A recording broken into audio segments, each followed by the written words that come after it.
இன்னைக்கு வந்து அண்ணா அபிஷேகம். அதுக்காக நம்ம சிவன் கோயிலுக்கு வந்திருக்கோம். இன்னைக்கு இது வந்து பிள்ளையார் கோயில். பிள்ளையார் கோயிலில் வந்து சிவன் இருப்பார். அதுக்காக நாங்கள் இன்னைக்கு இங்கே வந்திருக்கோம். இங்கே பாருங்க.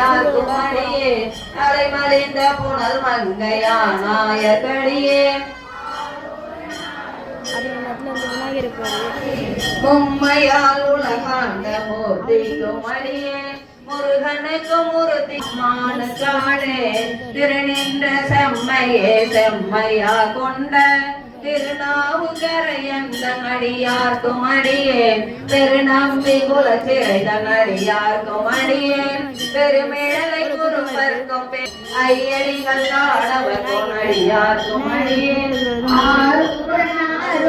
அம்மானு காளே கரை கண்ட கடலடியே காப்பு கொண்டிருந்த கனவுள்ள நம்பிக்கும் காரிக்கும் அடியேன் நிறை கொண்ட செம்மையா அடியேன் சிவன் இருக்காரு.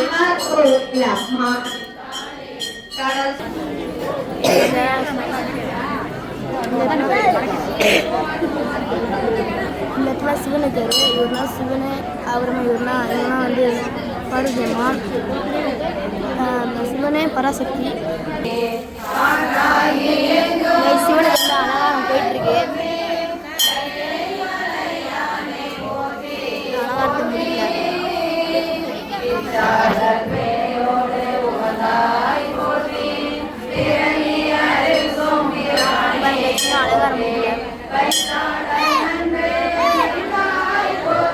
அலங்காரத்தை முடியல. அலங்காரம் போயிட்டு இருக்கு. முன்னாடி காமிச்சதோட இப்போ அலங்காரம் கொஞ்சம் நிறையவே இருக்கு. மழை போட்டுலாம்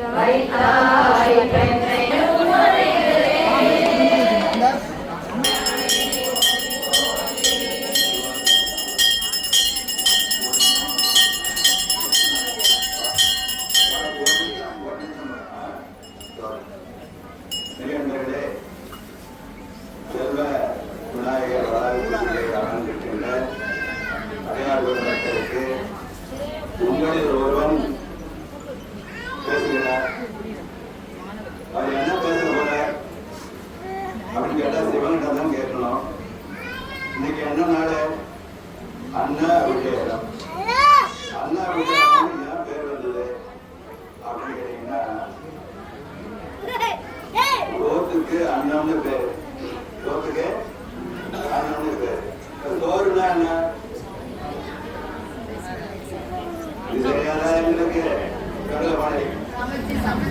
சமைச்சு அப்பா அது வெந்தாதான் சாப்பிடுது.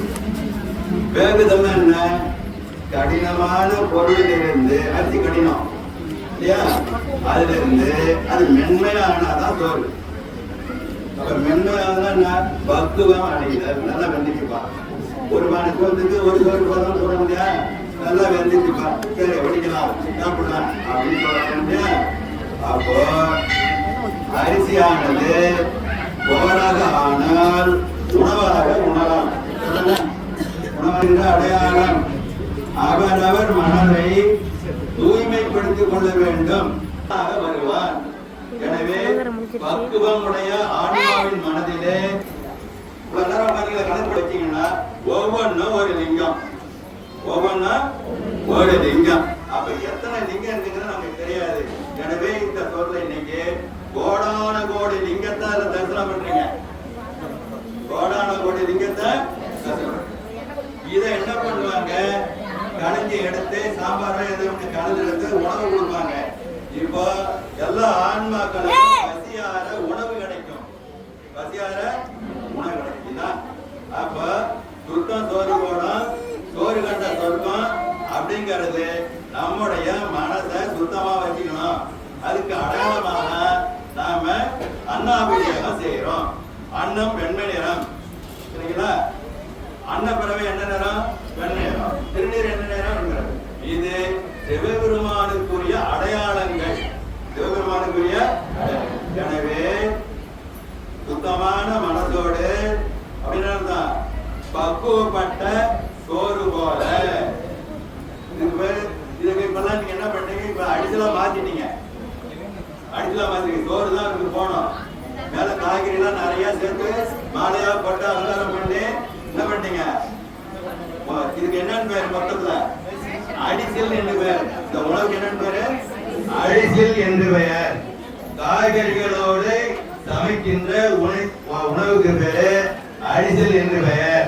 சோறு என்றால் மென்மையானது, பக்குவமானது, பதமானது. அதுபோல மெய்யன்பர்களே, உங்களுடைய உடலையும் உள்ளத்தையும் பக்குவமா பதமா வைக்கணும். கருணை நிறைந்த உள்ளமாக வைத்துக் கொள்ள வேண்டும். அந்த உள்ளத்தோடு அன்பு நிறைந்த உள்ளம், அருள் நிறைந்த உள்ளம், அங்கே இரக்கம் பிறக்கும், கண்ணு பிறக்கும். அப்ப எல்லா உயிர்களையும் சமமா நினைப்போம். அதுக்கு அடையாளமாகத்தான் இந்த சோற்று அபிஷேகம், அன்ன அபிஷேகம் என்பதை மனதில் வைத்துக் கொள்ளுங்கள். இப்போ கோடான கோடி லிங்கத்தை வணங்கினதா அர்த்தம். எல்லா உயிர்களுக்கும் உணவு வழங்குறீங்க, பசியாத்துறீங்க.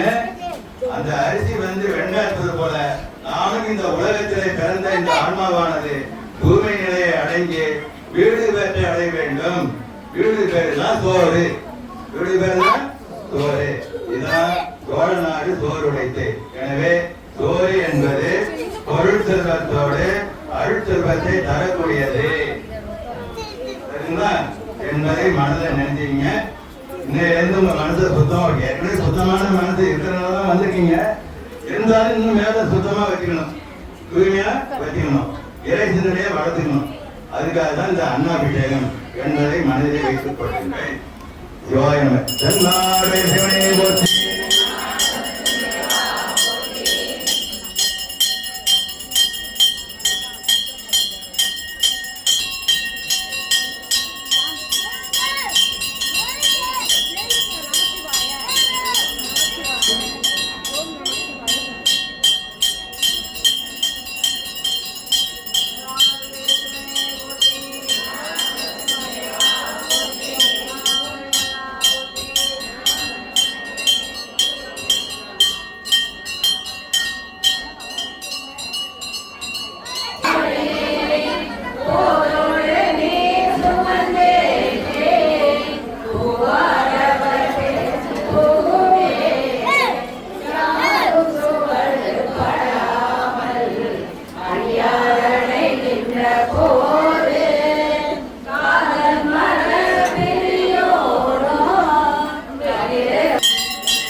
மாமி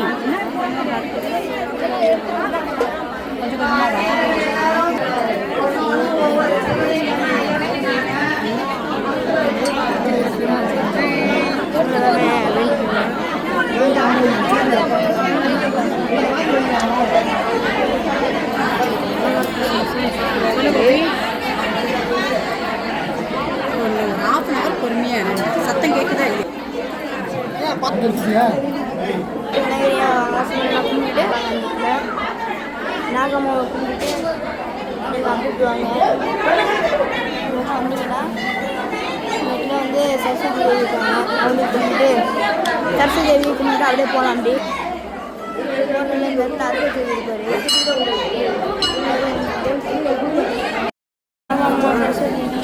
சரஸ்வதி கும்பிட்டு நம்ம அப்புறம் சண்டிகேஸ்வரர் இடத்துல இருப்பார் சிவன் பக்கத்துலேயே சண்டிகேஸ்வரர் பாடல் மட்டும் சண்டிகேஸ்வரரே இருப்பார். நெக்ஸ்ட்டு வந்து இந்த இடத்துல அறுபது இருப்பார்.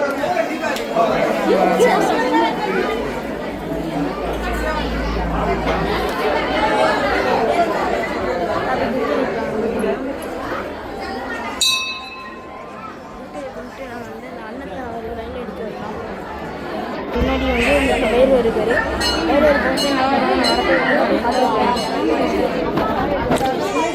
அப்படியே ஆஞ்சநேயர் இருக்காரு. ஆஞ்சநேயர் நெக்ஸ்ட் நம்ம அண்ணன் வாங்க போகலாம். கைஸ் நம்ம வந்து அன்னத்தை வாங்கியாச்சு. அன்னத்துக்கு வந்து என்ன கொடுத்துருக்காங்கன்னா இன்றைக்கி அன்னாமிசத்துக்கு பண்ணதுக்கு வந்து சாம்பார் சாதமும் அப்புறம் வந்து தயிர் சாதமும் இந்த இடத்துல கேசரி இருக்குது. கேசரி மாதிரி இருக்குது. கேசரின்னு நினைக்கிறேன். சோம்பு இருக்க வெளில இதான் சொல்லி கொடுத்தேன். இங்கே பாருங்கள் அதெல்லாம் வேறு எதுவுமே இருந்துச்சு. ஆனால் இது சூப்பராக இருக்குது. அதனால் சாப்பிட்டு எப்படின்னு சொல்கிறேன். நைஸ் இருக்குது. சாம்பார் சாதம் சூப்பராக இருந்துச்சு. தயிர் சாதம் எப்படின்னு தெரியல. எல்லாமே சூப்பராக இருக்குது.